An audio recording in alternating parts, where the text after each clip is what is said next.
in the very long, of course, I believe that gold is going much higher, above 5,000, above maybe even 10,000. It all depends on how much money will be printed in the future.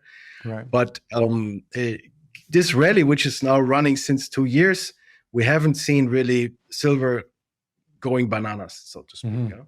And I think that's still coming. But we have a nice uptrend here, the green line that you can see now. And the target out of this cup and handle pattern is at least $100 for silver. On a logarithmic chart, it would take you to $700. So I think there's a lot of upside. There is probably new technologies coming to the market in the next few years that will increase physical demand for silver dramatically. Gold prices face challenges. Friday, they hovered around $2,570 after rebounding slightly from a 2-month low in the previous session. The yellow metal remains under pressure as the US dollar strengthens and uncertainty grows around the Federal Reserve's pace of interest rate adjustments. The market's focus has shifted toward the potential for higher inflation next year, fueled by policy expectations under Donald Trump's administration. This outlook has tempered predictions for significant interest rate cuts, adding downward pressure on gold. Higher interest rates make non-yielding assets like gold less attractive, compounding the current selling trend. Despite recent declines, falling from a peak of $2,800 per ounce 2 weeks ago to just over $2,500, analysts emphasize that gold's long-term fundamentals remain robust. Florian Grummes, a prominent market analyst, highlights the broader technical picture, pointing to a 13-year cup and handle pattern that indicates a bullish long-term trajectory. Grummes identifies the next primary price target for gold between $3,000 and $3,100, reflecting the depth of this technical formation. However, in the near term, investors should brace for further volatility. The steep decline has prompted market participants to reassess the likely floor for gold prices. Analysts suggest that gold may enter a consolidation phase, stabilizing before resuming its upward movement. Grummes supports this view, noting that such a pause would align with technical trends and give the market time to regain balance. The recent downturn has been unsettling for precious metals investors. Yet historical trends and technical indicators suggest that this is likely a temporary retracement rather than a reversal of gold's upward trend. Make sure to tune in for our expert analysis. Don't miss out on future content. Hit the subscribe button and turn on notifications to stay in the loop. Your support is greatly appreciated. I wrote a piece 2 weeks ago where I said basically that I expected a wave of profit taking in the gold market if Donald Trump would win. And that played out quite exactly.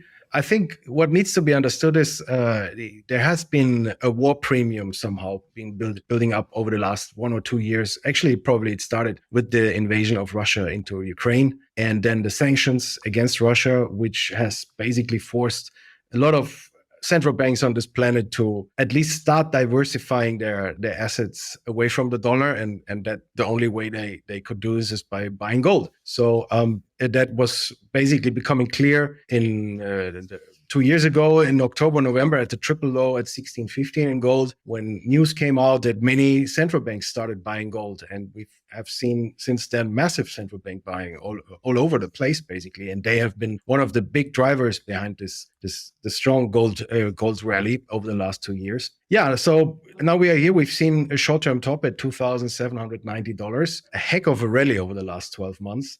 We discussed it already. We've seen a regime change now. I think Bitcoin is taking over and gold is taking a breather, which is absolutely healthy and good after such a rally. The market needs to breathe out as well. And so it came down. Today, we've seen a low at 2,535, which was the resistance from late summer this year. Once gold took out that resistance zone, we had this massive, strong final rally over the last 2 months.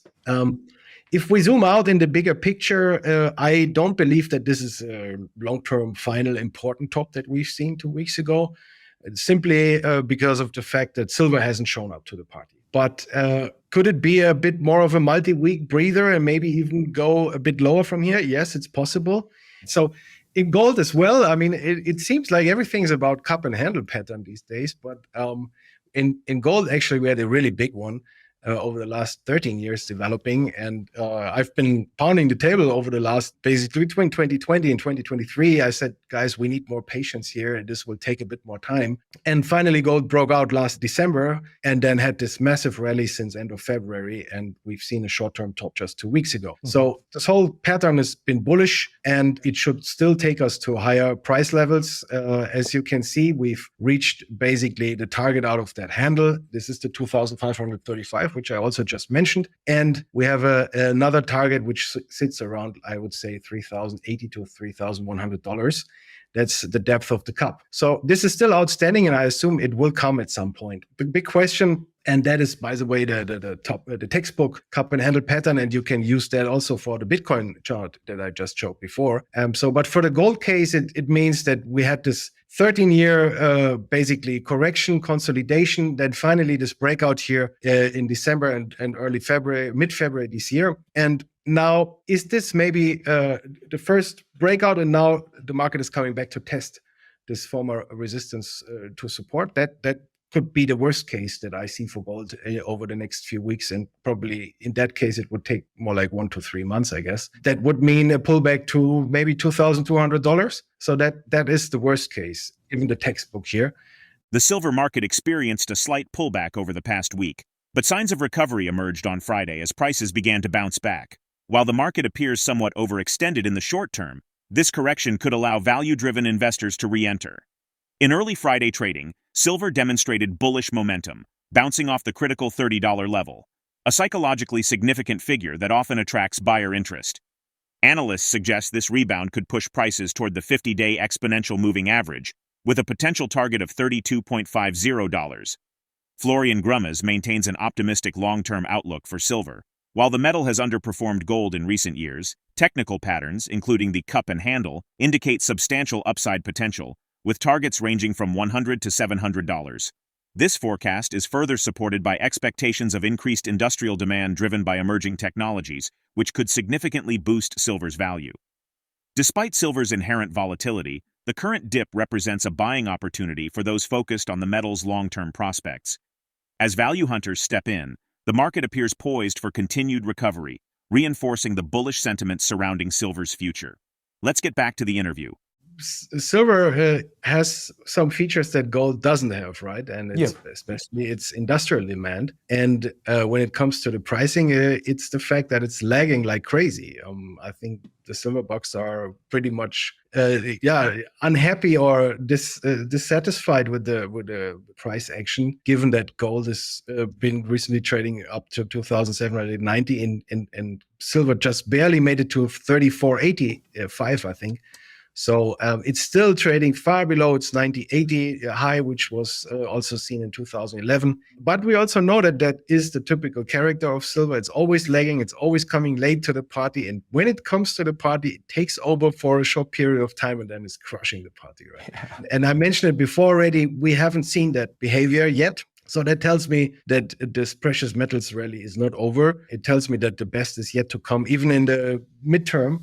So in the very long, of course, I believe that gold is going much higher, above 5,000, above maybe even 10,000. It all depends on how much money will be printed in the future. Right. But this rally, which is now running since 2 years, we haven't seen really silver going bananas, so to speak. Mm-hmm. And I think that's still coming. And you mentioned it, the $30 level is more or less holding, which is very positive. So this pullback over the last 2 weeks, silver has been stronger than it might have or should have been, maybe, given how steep and deep gold has been pulling back. I think it takes this breakout above $35 and then it can quickly run to $50. So that's the main target that I have for silver. I still think it could be seen until spring next year. Wow, it works as a magnet. It works as a magnet, and I will show it on the charts. I mean, it used to be the resistance over the last 4 years, basically, and finally in spring of this year, I think it was in April and May, silver managed to break out, and of course, silver bucks had maybe expected a bit more of a firework afterwards. It went to 32.50 and then consolidated over the summer, came back down. And now just recently it went up to 34.85. So still not a very impressive price action. Of course, if you compare the numbers, at the end of the day, it already outperformed gold a little bit, but I think there is still much more upside for silver. So if you look on a very long-term picture, here the chart, you can see that basically these two tops that I just mentioned, 1980 and 2011 at $50, and silver is trading here far below those two highs still. And this is actually the mother of all cup and handle patterns, because this is 40 years in the making. So that gives you an idea how much energy is being compressed here. And you can see it still takes some time within that handle probably, but we have a nice uptrend here, the green line that you can see now, and the target out of this handle cup and handle pattern is at least $100 for silver. On a logarithmic chart, it would take you to $700. So I think there's a lot of upside. There is probably new technologies coming to the market in the next few years that will increase physical demand for silver dramatically. But that's all still in the future, but it's coming. And if we zoom into the weekly chart, that's the former resistance we just talked about, which has now, of course, become support. So everything between $29 and $30 is already strong support. And after breaking out of this triangle, maybe just a shallow pullback here into this $30 level that we've seen today might be enough already. If not, we might pull back here towards this worst case, maybe 27. Maybe 26.50, 27, that might be the worst case, which would mean testing this uptrend channel, this uptrend line, which is in place since the COVID crash, which was here, the COVID crash. Gold and silver markets navigate through short-term challenges while maintaining long-term solid prospects. Gold's recent price consolidation reflects broader market reactions to inflationary expectations and interest rate adjustments, while silver's rebound from critical support levels hints at renewed investor interest. Both metals continue to offer compelling opportunities for those with a long-term outlook supported by technical patterns and industrial demand projections. How can investors strategically position themselves in gold and silver markets to benefit from near-term volatility and long-term growth potential? Share your perspective in the comment section. If the video resonates with you, join our community by subscribing to our channel and enabling notifications with the bell icon. Thank you for being a part of our community.